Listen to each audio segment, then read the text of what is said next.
Hello and welcome to Maths with Jacob. This lesson will focus on negative numbers. On most occasions in the past, we have been dealing with positive numbers as they appear on the following number line.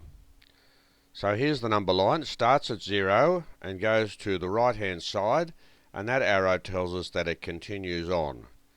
And here are the numbers, 1, 2, right up to 10, etc. So that it just continues on. That's what the arrow means. However, this is only part of the whole story. Another very important set of numbers exists to the left of 0. We call these the negative numbers.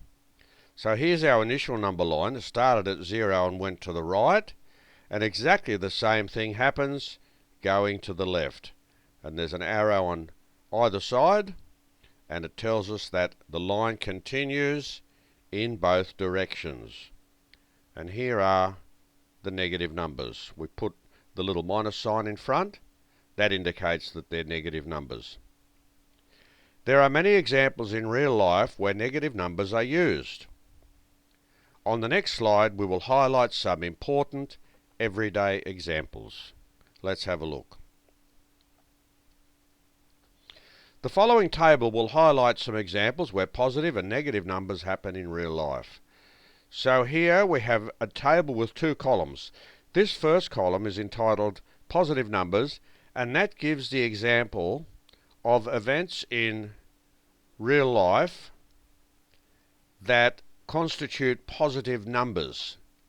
Over here, the opposite events constitute negative numbers. So this is in real life. Firstly, temperatures above 0. That's 0 degrees. So basically, if we have a temperature of 30 degrees, 40 degrees, 50 degrees, and the higher you go, the hotter it gets. Temperatures below 0.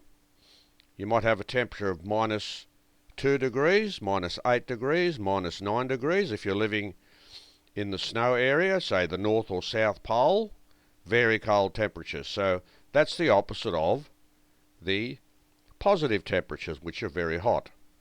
Money in credit. That's money that you have in the bank. You might have some account in the bank and you have money in it. That's called money in credit, and a positive sign will indicate that. Money in debit, that's money you owe. So you're actually in debt, and a negative sign will indicate that.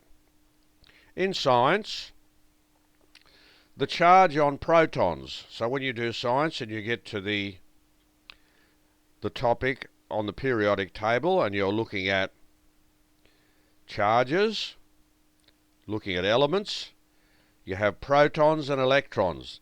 The protons are positive charges. They have positive charges.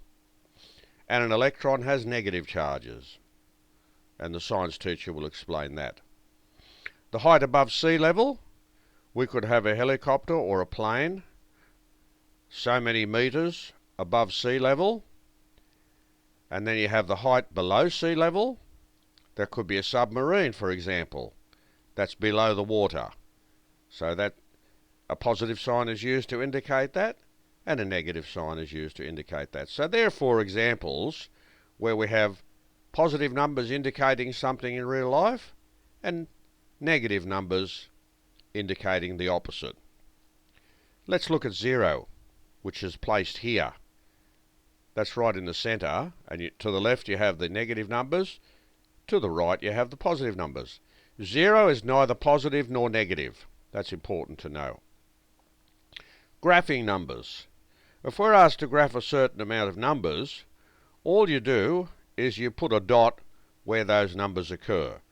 So those 5 numbers there, each of them has a dot, and that shows where each of those numbers occur on the number line.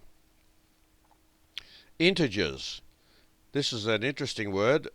You may not have seen it before.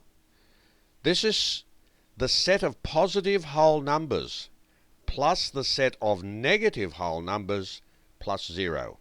So basically it's the numbers you see here plus the others going in that direction and the others going in that direction. It does not include fractions. Okay, they're not included. It's just the whole numbers only. zeros also included. Opposites. If two numbers are opposites, they are located at the same distance from 0.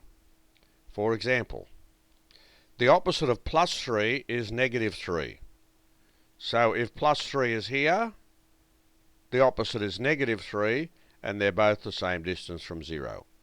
The opposite of negative 8 is plus 8, and the opposite of plus 12 is negative 12. So this video has introduced the idea of negative numbers, and we've seen where they occur on the number line. We've also talked about some examples in real life where negative numbers occur. We've placed 0 on the number line. We've shown how to graph numbers. We now know what an integer means, and we know what opposites mean.